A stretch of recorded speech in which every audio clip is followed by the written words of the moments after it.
Maligayang pagdating sa Juan Tamad Recap. Sa video na ito ay tatalakayin natin ang kwento patungkol sa dating hitman kung saan matapos patayin ang isang makapangyarihang Japanese mobster, pinayuhan siya ng kanyang kliyente na magtago muna sa lugar ng Panama dahil ang nakababatang kapatid ng mobsters ay tiyak na maghihiganti. Ngunit sa di inaasahan ay nakatanggap siya ng mensahe mula sa kanyang dating kasintahan na humihingi ng tulong, ngunit tinanggihan niya ito at nauwi sa pagkamatay ng kanyang dating kasintahan kung saan napag-alaman niya rin na nagkaroon pala sila ng anak at ngayon ang kanilang 9 na taong gulang na anak na babae ay kasalukuyang nawawala.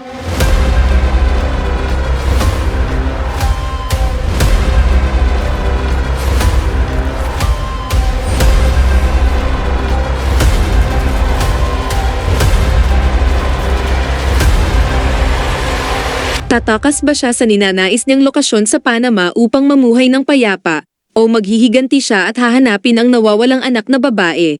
Alamin natin sa pelikulang pinamagatang, Deliver Us from Evil.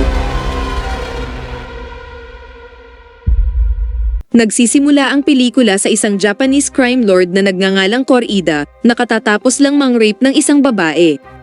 Pagkatapos ay nakatanggap si Kore-eda ng tawag mula sa isang misteryosong tao. Pagdungaw niya sa bintana, nakita ni Kore-eda na lahat ng tauhan niya ay patay na. Napagtanto na may mali sa kanyang bahay, agad kinuha ni Kore-eda ang kanyang shotgun para sa pagtatanggol sa sarili. Ngunit bigla na lang isang lalaki ang sumalakay sa kanya mula sa likuran at sinakal si Kore-eda hanggang sa mamatay.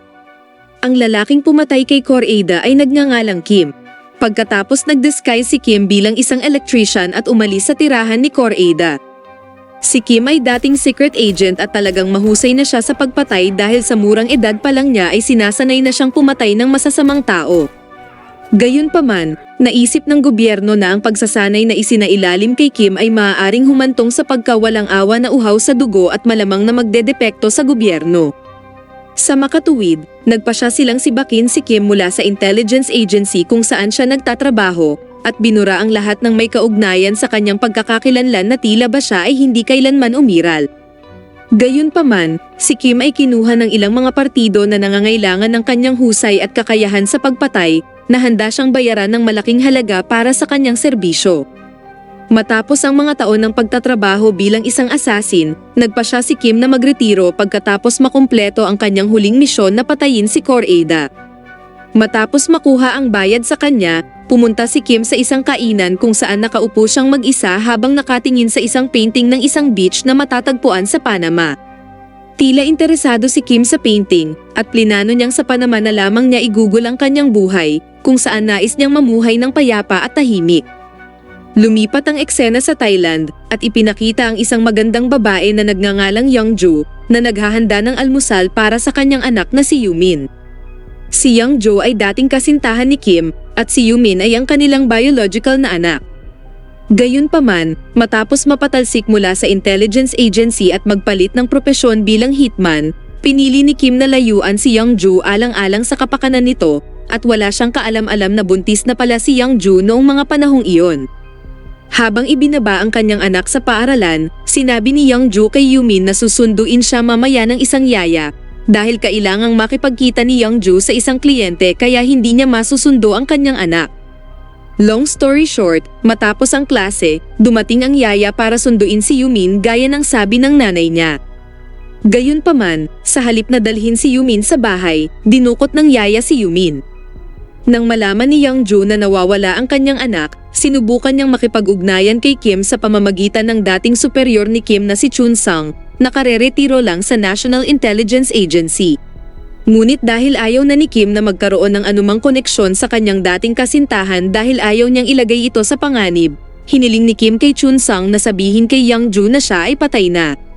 Pinipilit ni Young-joo na makipag-ugnayan kay Kim dahil batid niya na walang magagawa ang mga Thai police para tulungan siyang hanapin si Yumin, dahil ang mga kaso ng pagdukot sa mga bata sa bansa ay lalong tumataas taon-taon, at hindi pa ito naaasikaso ng pulisya. Habang tinitingnan ang mga poster ng mga batang nawawala, nakatanggap si Young-joo ng tawag mula sa isang misteryosong lalaki na nagsasabing alam nito ang kinaroroonan ng kanyang anak. Hindi na nag-atubili si Young-joo at nagmadaling makipagkita sa misteryosong lalaki sa pag-aakalang makikita niya ng muli ang kanyang anak na babae. pumunta ang eksena sa isang flashback noong nagtatrabaho pa si Kim sa National Intelligence Agency at nakikipag-date kay Youngju. Si Chun Sang, na kanyang superior noong panahong iyon, ay nagbilin kay Kim na umalis sa South Korea na hindi kasama si Youngju at nagpasya si Kim na wakasan ang kanyang pag-iibigan kay Youngju upang protektahan siya. Balik sa kasalukuyan, si Youngju, na umasang makikita muli ang anak, ay naging biktima ng pagpatay at human trafficking dahil nawala ang ilan sa kanyang mga organo. Nang malaman ang balita ng pagkamatay ng kanyang dating kasintahan, nagmadaling pumunta si Kim sa Thailand upang makita ang bangkay ni Youngju. Matapos hilingin na ibalik ang mga gamit ng kanyang dating kasintahan, nakita ni Kim ang ilang mga larawan ni Youngju kasama ang isang batang babae. Ngunit hindi alam ni Kim kung sino ang batang babae. Sa makatuwid, pumunta si Kim kay Chun Sang at nagtanong tungkol sa batang babae sa larawan, at laking gulat ni Kim nang sabihin sa kanya ni Chun Sang na ang batang babae ay si Yumin, ang kanyang biological na anak. Sinabi ni Chun Sang na pinili ni Youngju na alagaan ang kanilang anak na mag-isa at inilihim ito kay Kim. Pagkatapos ay nakatanggap si Kim ng isang tawag mula sa kanyang kliyente, isang lalaking nagngangalang Shimida, na tila takot nang ipaalam niya na mayroong isang lalaki na hinahanap sila, ang walang awang killer na nagngangalang Ray, na walang iba kundi ang nakababatang kapatid ni Koreeda.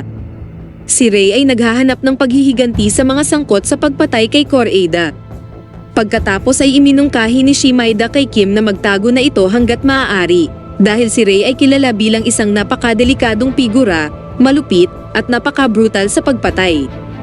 Di nagtagal pagkatapos ng babala kay Kim, si Shimida ay nahuli ni Ray at pinahirapan siya upang ibunyag ang lahat ng impormasyon tungkol sa pumatay sa kanyang kapatid at sa kanyang mga alepores. Dahil wala nang ibang choice, ibinunyag ni Shimida kay Ray ang impormasyon tungkol kay Kim, umaasa na mapatawad siya, ngunit pinatay pa rin siya ni Ray nang walang awa.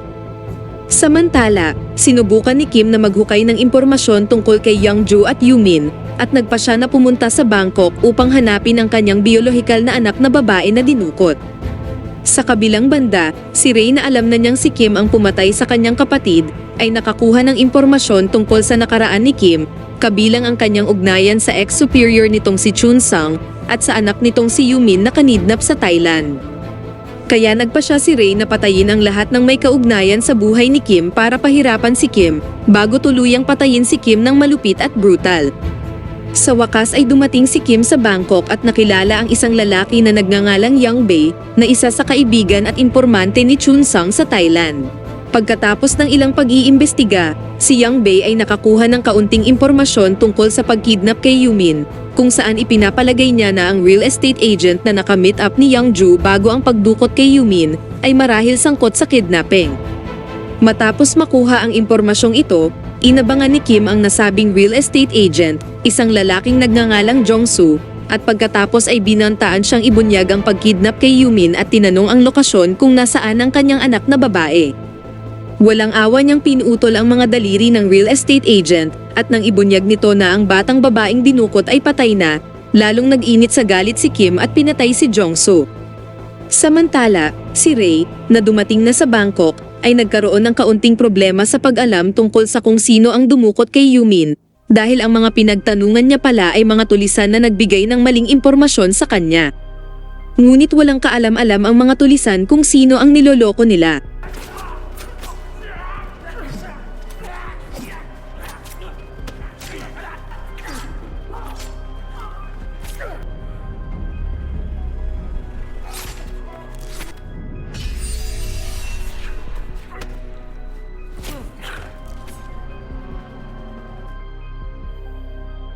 Sa kalaunan ay nahanap ni Kim ang kinaroroonan ng babaeng sumundo sa kanyang anak sa paaralan, kung saan sa wakas ay ibinunyag ng babae na inutusan lang siyang kidnapin si Yumin at dalhin siya sa mga sindikato na nagpapatakbo ng human trafficking sa Thailand. Ibinunyag din ng babae na buhay pa ang kanyang anak at sinabi kay Kim ang pangalan ng sindikato ng human trafficking na tinatawag na Chaopo. Pagkatapos nito, bumalik si Kim kay Yang Bei upang humingi ng tulong para hanapin ang mga sindikato ng human trafficking. Ipinakilala ni Yang Bei si Kim sa isang transgender na babae na nagngangalang Yo, na maraming mga kakilala at impormante kabilang ang mga taong nakikipag-ugnayan sa mga sindikato ng human trafficking. Pagkatapos ay dinala ni Yuyi si Kim sa isang gusali kung saan dito nakakulong ang mga batang kanidnap. Inihahanda sila para sa pagbebenta ng kanilang mga organo.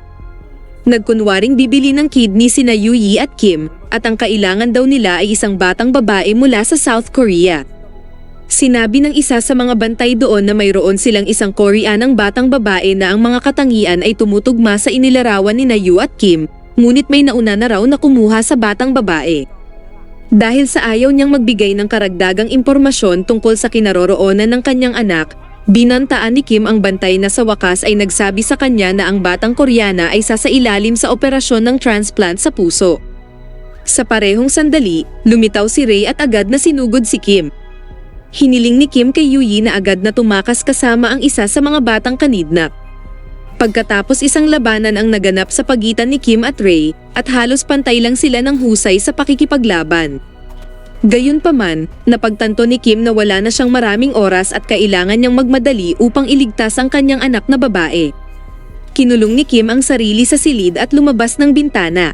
Agad na inaresto ng pulisya si Yuyi nang dalhin niya ang isang batang lalaki na kanidnap mula sa loob ng gusali. Si Yuyi ay itinapon sa bilangguan, ngunit nakalaya din siya matapos mapatunayang hindi siya sangkot sa pagkidnap sa mga bata at mga patayan sa loob ng gusali. Sinimulang hanapin ni Kim ang lokasyon ng gusali na sinabi sa kanya ng batang lalaki kanina, kung saan doon daw dinala si Yumin.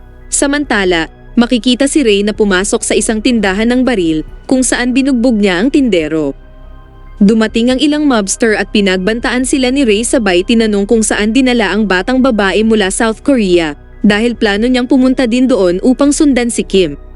Nang namataan ni Kim ang kanyang anak na babae na isinakay ng mga sindikato sa sasakyan, agad niya itong sinundan. Ngunit sa gitna ng kalsada, biglang sumulpot si Ray na armado at walang habas na pinagbabaril si Kim.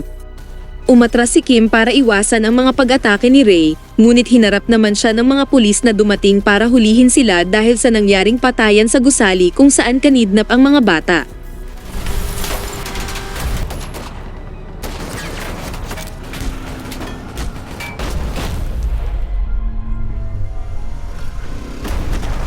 Samantala, sa wakas ay narating ni Kim ang gusali kung saan sisimulan na sana ng mga doktor ang pagkuha sa puso ni Yumin para ibenta. Mabuti na lang nakarating si Kim sa tamang oras at tagumpay na nailigtas ang kanyang anak na babae. Kinabukasan pansamantalang nagtago sina Kim sa isang hotel at doon ay inalagaan niya si Yumin.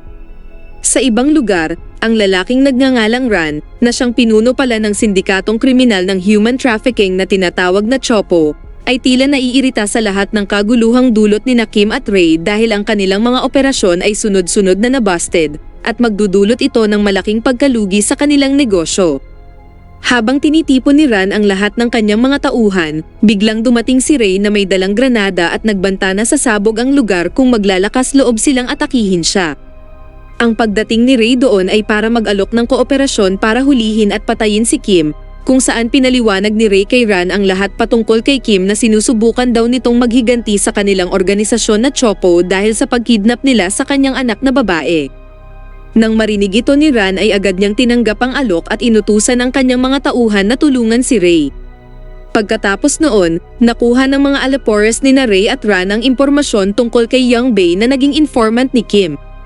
Pinahirapan ni Ray si Young Bae upang ibigay nito ang impormasyon tungkol sa kasalukuyang lokasyon na pinagtataguan ni Kim at pagkatapos ay pinatay siya. Samantala, mukhang malungkot at nag-aalala si Kim sa psikolohikal na kalagayan ng kanyang anak na labis na natroma matapos maranasan ang insidente ng kidnapping. Tinawagan ni Kim si Yuyi at hiniling na alagaan ang kanyang anak kung sakaling may mangyaring masama sa kanya. Pagkatapos nito, tumawag si Kim ng doktor para patingnan ang kalagayan ng kanyang anak at pinakiusapan na bantayan muna ito hanggang sa dumating si Yuyi habang inaayos niya ang problema kay Ray. Bago umalis, niyakap niya ang kanyang anak sa unang pagkakataon at posibleng sa huling pagkakataon na rin na may luha sa kanyang mga mata. Pinangako ni Kim na gagawin niya ang kanyang makakaya upang iligtas ang kanyang anak sa lahat ng kaguluhang ito. Matapos malaman na pinatay si Young Bae, agad na inayos ni Kim ang isang plano upang agad na makaalis sina Yumin at Yuyi sa Bangkok at pumunta sa isang ligtas na lugar. Gayunpaman, nang bumalik si Kim sa hotel, ang mga tauhan ni Ran ay naghihintay na sa kanya doon at agad siyang inatake. Sa kanyang husay sa pakikipaglaban, madaling pinabagsak ni Kim ang mga tauhan ni Ran ng mag-isa. Pagdating niya sa silid ng hotel, laking gulat niya nang makita si Ray at ang ilan sa mga tauhan ni Ran na naroon na, kung saan pinatay nila ang doktor at nilagay ang kanyang anak sa isang malita. Nagawa nilang mapasuko si Kim. Ngunit nang binalak ng mga tauhan ni Ran na dalhin si Kim sa kanilang boss, pinatay sila ni Ray dahil balak nitong pahirapan si Kim sa pamamagitan ng pagpatay sa kanyang anak sa harap mismo ng sarili niyang mga mata, dahil iyon lang ang paraan para magawa niyang ipaghiganti ang pagkamatay ng kanyang kapatid. Pagkatapos ay inutusan ni Ray ang dalawa sa natirang tauhan ni Ran na ihatid si Kim sa kotse, habang dadalhin ni Ray ang anak ni Kim. Samantala sa parking lot, nakita ni Yuyi si Kim na pinapasok sa isang van. Walang paga-atubili, sinagasan ni Yuyi ang van gamit ang kanyang sasakyan at nagawang mapalaya si Kim. Determinado na iligtas ang kanyang anak, si Kim ay nagmadaling hinabol ang kotse ni Ray, naabutan niya ito at pinagbabaril ang windshield sabay tumalon sa kotse. Muling naglaban sina Ray at Kim habang umaandar ang sasakyan bago bumangga sa isang stall. Nang ilalabas na ni Kim si Yumin sa malita ay agad siyang sinaksak ni Ray sa dibdib. Hindi nagpatinag si Kim, kinuha niya ang isang granada, saka pinasabog ito kaya nabaligtad ang sinasakyan nila at nagdulot ng malubhang pinsala sa kanilang dalawa. Nagmadaling niligtas ni Kim ang kanyang anak at pagkarating ni Yuyi, pinakiusapan siya ni Kim na ilayo si Yumin at tumakas na sa lugar. Si Ray na nakaligtas din sa pagsabog ay muling inatake si Kim, sinaksak siya ng napakalupit. Dahil wala na siyang lakas pa para labanan si Ray, isinakripisyo ni Kim ang kanyang sarili sa pamamagitan ng pagpapasabog ng isa pang granada na pumatay sa kanilang dalawa. Si Kim, na nagplano ng lahat, ay nag-iwan ng isang bag ng pera at ilang mahahalagang dokumento para ligtas na makaalis si Yuyi at ang kanyang anak sa Thailand. Umaasa si Kim na dadalhin ni Yuyi si Yumin sa isang beach sa Panama, kung saan plano sana ni Kim na gugulin ang natitirang bahagi ng kanyang buhay sa kapayapaan. Ayon sa kahilingan ni Kim sa iniwan niyang liham, aalagaan ni Yuyi si Yumin na parang tunay niyang anak at doon sila maninirahan ng payapa sa baybayin ng Panama.